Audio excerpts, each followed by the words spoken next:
For 7 years, Ferdinand II had the momentum. His Catholic forces were systematically dismantling the Protestant opposition across the Holy Roman Empire, securing a steady string of victories that seemed to settle the religious question once and for all. But by 1625, the emperor was facing a crisis that no amount of prayer could solve. Despite his wins on the battlefield, the imperial treasury was essentially bankrupt. These coins represent the physical reality of 17th century power. Ferdinand didn't have a standing imperial army. He relied on the troops of the Catholic League, paid for by allies like Maximilian of Bavaria. Without his own war chest, the emperor was losing control of his own victory. This financial void became a target for Christian IV of Denmark-Norway.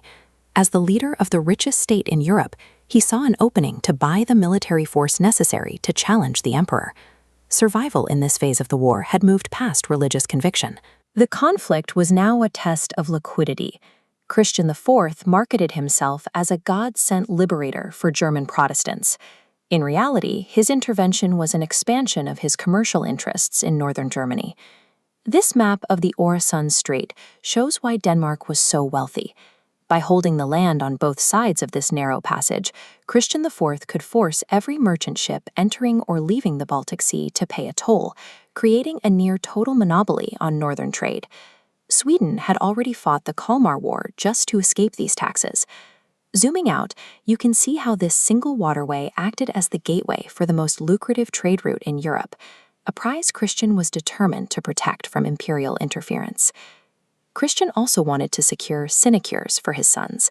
These were high-paying administrative and clerical positions within the empire that provided a massive salary for little to no actual work. To make the gamble work, he secured the Treaty of The Hague. This brought in massive subsidies from the Dutch and English, who were eager to pay the Danes to fight their Habsburg enemies. The influx of international cash turned a regional struggle for faith into a competition for the continent's most valuable trade routes and political offices. Christian's plan faltered early. He lacked local support, his allies were suspicious of his motives, and a literal fall into a 7-meter ditch left the king in a deep depression while his troops retreated. Ferdinand used this breathing room to solve his debt problem. Since he couldn't pay his generals in gold, he began paying them with the very things they were conquering: Protestant land, titles, and estates. This brought Albrecht von Wallenstein to the forefront. A financially brilliant noble, Wallenstein personally loaned the emperor 1.6 million florins, essentially buying his way into high command. Wallenstein operated on the principle that war nourishes itself. His massive army stayed in the field by systematically draining local resources from occupied territories. Because the army fed itself, the Catholics fielded 2 distinct forces simultaneously, under Wallenstein and Tilly, doubling operational reach without straining the treasury. Ferdinand had effectively privatized his military. Warfare was no longer a state expense. It was a self-sustaining, predatory business. The Catholic dual army system quickly overwhelmed the isolated Protestant forces. While Christian IV waited for more support, Wallenstein and Tilly began closing the trap. At Dessau, Wallenstein's superior numbers and a hidden counterattack from the woods crushed the Protestant mercenary Mansfeld, forcing his cavalry to flee and his infantry to surrender. This soldier represents the chaos at the Battle of Lutter. Christian IV's confusing command structure left his front lines isolated. Tilly's forces used the terrain to encircle the Danes, capturing their artillery and butchering the infantry where they stood. The defeat was a total bankruptcy for the Danish intervention. They lost 3,000 men, their entire baggage train, and every one of their cannons. The loss of the supply train and the slaughter of the veteran infantry effectively dismantled the Protestant military's ability to operate in northern Germany. By 1627, the Catholic victory seemed absolute.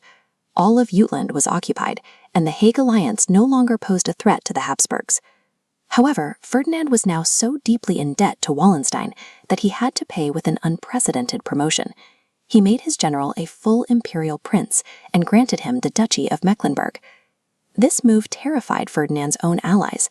A mercenary commander had been elevated to the highest ranks of the nobility, backed by a private army that answered to him, not the state. In his quest for a cheap victory, Ferdinand had surrendered his monopoly on violence to a single general. Wallenstein used his new power to pursue a total economic monopoly. He began planning an imperial fleet to seize control of the Baltic Sea trade routes that had originally drawn Denmark into the war. This threat to global commerce pushed neutral trading cities like Magdeburg and Stralsund into open rebellion. Desperate, they reached out to Sweden and Denmark for military aid. The attempt to monopolize the Baltic trade routes acted as a tripwire, pulling Sweden, France, and Spain directly into the fighting. By 1628, the fighting had expanded into 7 major sieges across the continent, from La Rochelle in France to Danzig in the east, and down to Mantua in Italy. This continental explosion was the direct result of Christian IV's initial gamble over river tolls and clerical salaries. A local dispute over river tolls and family salaries had backfired, pulling every major power from the Baltic to the Mediterranean into a single, interconnected conflict.